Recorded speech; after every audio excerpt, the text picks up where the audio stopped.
Estamos no leito do rio Potengi, o Rio Grande do Norte. E quando a gente diz leito, significa dizer que é a parte do rio, a calha do rio, a parte mais baixa, a maior depressão da área, para onde escorre todas as águas que vêm dos altos. Então nós estamos vendo aí o leito com cerca de 20 metros de largura, a calha, por onde passa a água na maior parte do tempo. E esse rio que tem uma calha nativa, natural, que poderia chegar a 80 metros de largura. Já a gente sabe disso, porque é a parte que tem areia.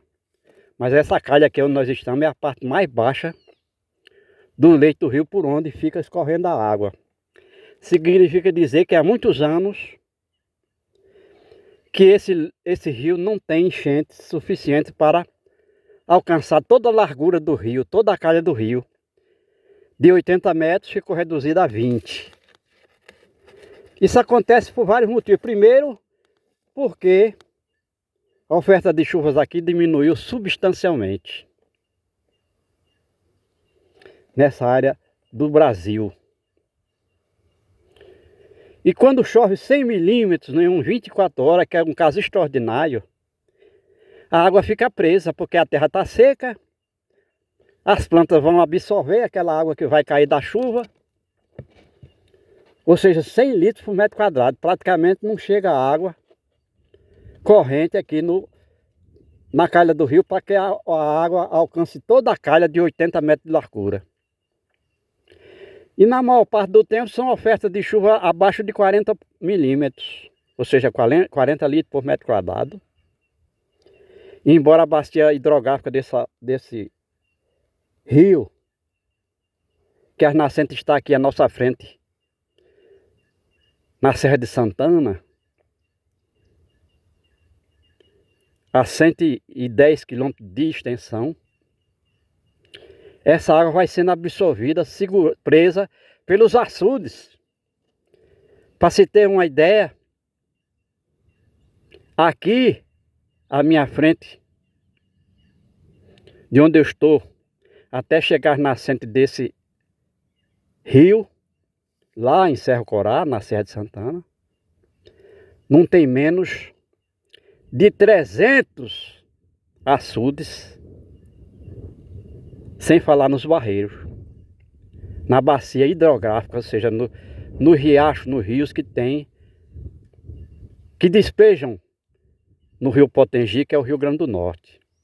E a minha retaguarda, na direção de Natal, tem no máximo 2 grandes açudes. O que acontece é que a água que cai na Serra de Santana, que está a 600 metros de altitude, lá nas nascentes desse rio, ela vai escorrer, porque a serra é recheada de lajedos, de pedras impermeáveis, além de que a força da gravidade vai fazer com que 80% da água precipitada na serra, nas nascentes desse rio, escorram para a calha do rio, o leito do rio. O que vai acontecendo é que ela vai, à medida que as chuvas vão se precipitando, nesses 110 quilômetros de extensão desse rio, a chuva vai aumentando o volume de água no rio, mas a gente vê que mesmo assim, essa água não chega aqui, mesmo caindo 100 milímetros de chuvas em 24 horas, por conta da danação de açudes e barreiros e barragens que tem daqui para frente até as nascentes desse rio. E mesmo assim agora o rio então passa até 8 anos sem ter água corrente aqui. A gente vê que a maioria dessas plantas que nascem aqui, nasceram depois que passou a última enchente aqui. E a última enchente que passou aqui foi há cerca de 8 meses atrás, lá pelo mês de agosto de 2024, e nós estamos em maio de 2025. Então já nasceu todas essas plantas aí depois que passou água corrente por aqui. Então é um rio morto. Mas quando a gente fala em rio morto, significa dizer que no leito do rio não tem água corrente, mas também toda a água que foi armazenada aí, que é proveniente das chuvas diretamente na calha do rio, e proveniente das enxurradas, ela desapareceu por dentro da camada de areia, por gravidade. Então essa água foi fugindo, ela não evapora. Porque a 50 centímetros de profundidade aí, a água que tiver aí não evapora mais, porque o sol não tem essa capacidade, esse calor, para tirar a água daí dessa camada de areia. A partir de 50 centímetros de profundidade. Mas essa água vai correndo por gravidade, por dentro da camada de areia. Das nascentes para a foz. Aí o que vai acontecer? Depois da enchente, você pode cavar uma cacimba aí e ter água com 20 centímetros de profundidade. E agora, se cavar uma cacimba aí, para encontrar essa água, estaria no mínimo a 8 metros de profundidade. Então a água foi fugindo por dentro. Com essa pequena explanação que eu fiz sobre a fuga da água, nós poderíamos dizer que essa camada de areia que pode ter 10 metros de espessura seria o ideal para se armazenar água da chuva. Mas como? Se ela foge? Então nós construiríamos transversalmente a esse rio, a cada 100 metros, uma barragem subterrânea. De uma margem a outra. Cavava uma vala nessa areia e enchia de barro, que aí é tudo de areia. Então se você colocar argila aí, essa água que foge por gravidade por dentro da camada de areia não vai fugir, vai ficar presa. E aí seria a forma mais segura de se armazenar água da chuva nessa área do Nordeste. Seria pegar esse rio, que são, pelo menos no Rio Grande do Norte existe, vamos dizer assim, 250 rios nessas condições, rios secos.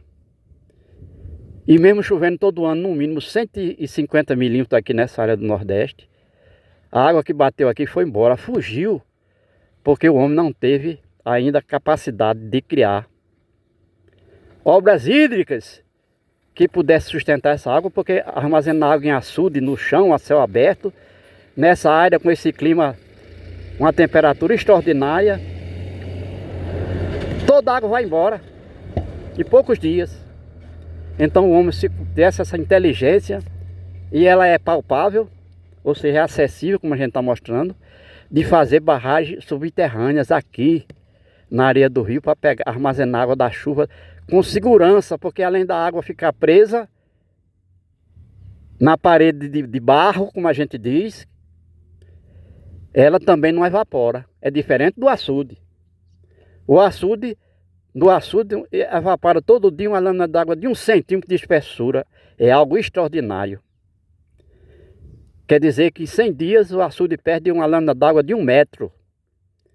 O que é um volume de água descomunal. E aqui, essa perda de água por evaporação seria praticamente zero.